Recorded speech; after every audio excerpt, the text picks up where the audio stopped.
Hello, in today's video, I'll be sharing a very wonderful insight, and I wish you watch this video till the end because you are going to be learning so much.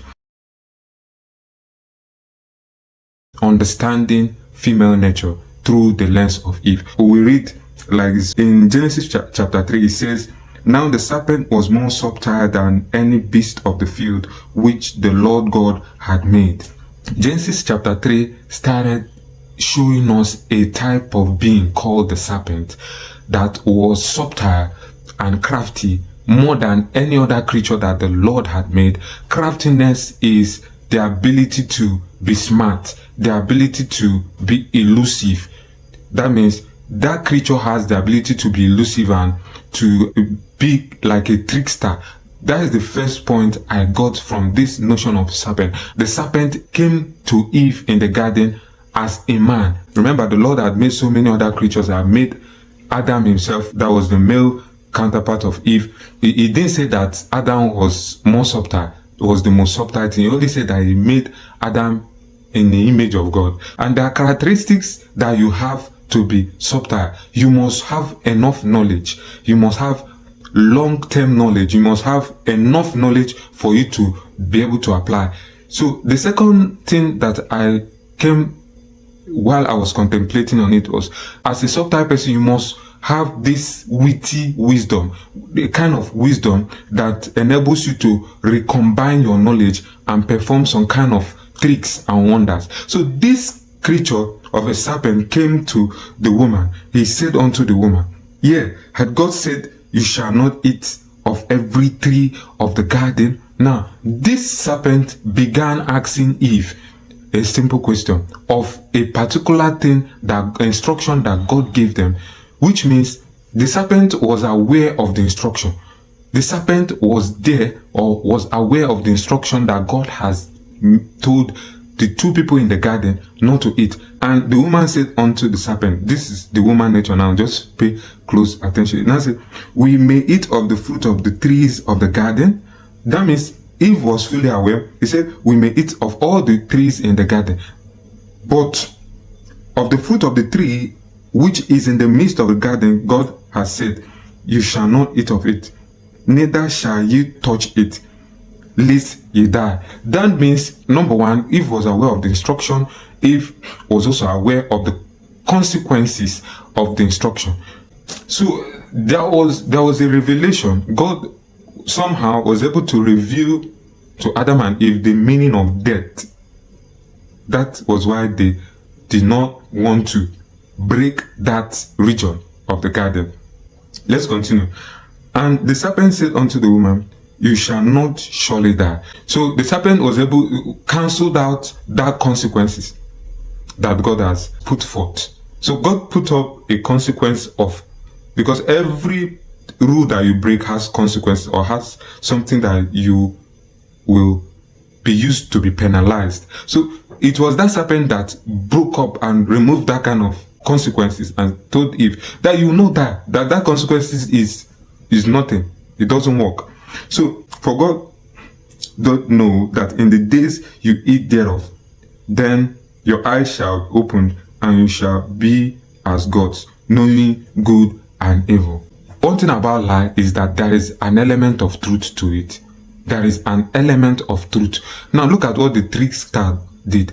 Because when God told them not to eat of the tree of good and evil, knowledge of good and evil, they understood everything. They understood the meaning of knowledge. They understood the meaning of good and evil. And also they understood the meaning of death. So they have been avoiding it. This serpent now told them that they should eat of that tree. They should eat of the tree of good and evil. That once they eat it, they will be like God. Their eye will open. They will know what God have known. That means the trickster was trying to tell them that this particular tree in the midst of the garden is something you are missing. Is something that you are missing, not to be yet like the level of God. That God just placed death there to make you not to be up to his level. So how does this correlate with the nature of women? If you look very closely, like how, as I was contemplating yesterday, you discover that the first thing you must mark about Eve is that it's the woman that takes more risk than men. The second one is women are more ambitious than men. Men are often governed by protocols. It's easy for a man to follow a routine and protocols and be subjected under authority than a woman. The woman may be the weaker vessel. The woman may be the person that you may consider the weaker vessel. But at the core and inside of the mind of the woman has more ambition. The woman may not be action-oriented. Just follow me very closely. A woman may not be action-oriented. A woman may not go into action immediately. But it's the woman that always thinks things outside the box. It's often the woman that brings suggestion that goes outside, breaking of rules. If you go and check anywhere, why you may think that it's the men that always break rules or break protocols is because maybe it's the man that always acts, or whenever a man acts, is more visible. But let me shock you. It's the woman that always stays on the ground to instigate the man to act. That is why when they tell you behind every successful man there is a strong woman, you won't believe you don't know why they're talking like that. It is the woman that always comes and questions the authority, because most of the time the way a man's mind is framed, we can see it even in the book of Genesis, is a man often loves a peace and serenity. A man is more peaceful, or a man is more like bonded by authority. But when a man acts upon something, it becomes visible. But behind the scene of that action is a woman. So the first thing you need to take note of is the strength of a woman to look outside the confines of what? An authority or a particular system. Follow me very closely, because that tree of knowledge of good and evil has been there for a very long time. It has been there for ages, for as long as Adam was still there, even before Eve came. Adam did not even bother. There was no serpent that tried to come to Adam. Why? Because Adam often has this locked mind. A man always has a locked mind. Once a man begins to see some level of peace in a particular ecosystem, the only thing the man will just do is to achieve his tasks, to, let's say, like fulfill his tasks, all his tasks, clear his tasks. And that is why majority of the time a man grows into a level of stability in his life. Yes, a man grows into a level of stability, and once he gets there and maybe he gets a woman involved in his life, so many things can happen. The man can be greater, the man can become lesser or be destroyed. The man can be built more. So that's why so many people will tell you that you are not yet fully defined a man until you get a woman by your side, because it's that woman that will test your ability to maintain an ecosystem.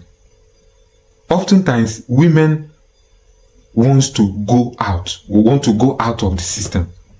That is why when God was giving instruction, he knows what everyone's weakness is. God knows what everyone's weakness is in marriage. That is why when God was giving men instruction, he said, men, love your wife. Women, obey and submit and remain subject to your husband. Because it is known that a woman can look outside or go outside the boundaries of the husband. So it is the law that you break that you will be given. Now, if the next thing again we need to take note of, and say, and in chapter 6 said, and when the woman saw the tree was good for food, and that it was pleasant to the eyes, and a tree to be desired to make one wise, she took of the fruit thereof, and did eat, and gave also unto her husband with her. First of all, the serpent came to the woman. After giving the woman instruction, the woman looked at the tree and began to see things and began to see the other side. And the next thing we need to understand about women, that every woman has more ambition, and then every woman also has this thing called more need, more demand. A woman often demands for so many things. A man is more satiable than a woman. A man is more easily satisfiable than a woman. A woman often looks out for what she does not have. What she does not have, she always looks out for. This is an example where you can even have a good wife. That's why they say a good wife makes a good home. So you can have a woman with you. You can buy so many clothes for that woman. But the woman can see another type of clothes that fit another kind of lady and abandon and forget every other clothes that she has and begin to look at the other lady's clothes as if it overrides every other clothes. Most times men don't behave like that, except for few men, but it's not in male nature to want so many things. A man can easily be satisfied with simple things. But a woman is more insatiable. A woman wants to be the top of the top. A woman wants to, like how Eve wants to be like the Most High God. A woman wants to be the highest. So when she looked at it, she saw it was good. She saw it was desirable. That means a woman can easily sense things that are good. It's in the characteristics of women to easily sense things and align with things that are good and more comfortable for them. Unlike men, most times men are not always in for maybe the beauty or the aesthetics of things or how things look so beautiful. So that is why a man can have the mind of refining. What is the meaning of refining? The ability to process a product from its crude level to make it to look beautiful. So most of the things that women celebrate or admire are things that are shiny. Genesis chapter 3 answers a lot of questions. It shows why so many young ladies go for flashy guys that are very adventurous. Yes, because when you come as a gentle, calm man that always obeys a type of routine and you are predictable, most times women will not like your kind of person, especially younger women. They will not like your kind of personality because you don't have the craftiness like the serpent.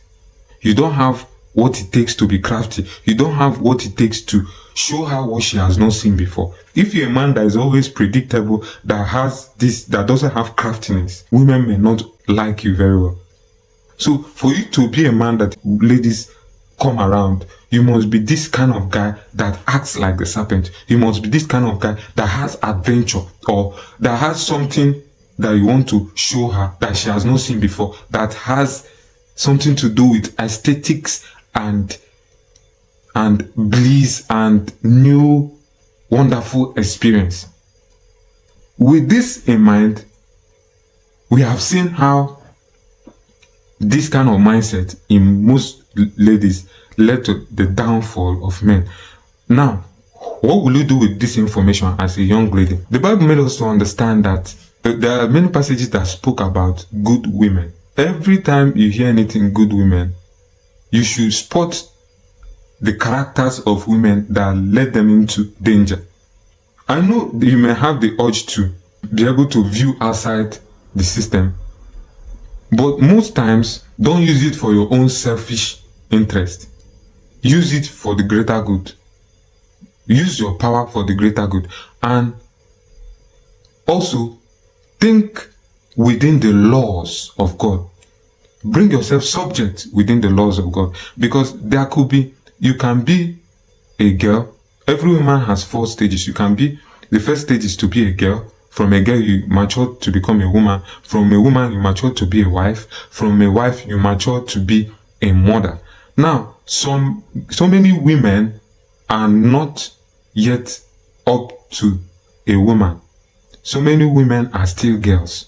They still have the game. They still want adventure. They still want so many. The level of being a girl is wanting adventure, like how Eve wants so many adventure. The level of being a girl is wanting to like explore so many things, not having any boundaries. When you mature to become a woman, you have begun to know the kind of rules. You have begun to understand that there is something called law and rules for life. But you might not even start obeying it. If you're a woman, you might not even start obeying. You might still leave yourself so porous under the girl mindset. The only time you begin to subject yourself is when you become a wife. It's only a wife that can subject herself to be under the confines of a husband. And who is a husband? A husband is the one that hears the voice of God, a man that can hear from God and obey what God is saying per time. So a husband is not just a man that is old enough to carry you and bring you home. A man is someone under the law, under the guardian of God, under where God speaks to him and he listens. And you as a woman should be able to be sensitive to the priesthood of your man. And with this, you become a good woman. With this, you maximize your power as a woman. Thanks for watching. My next video, I will be talking about Adam revealing the secret of manliness.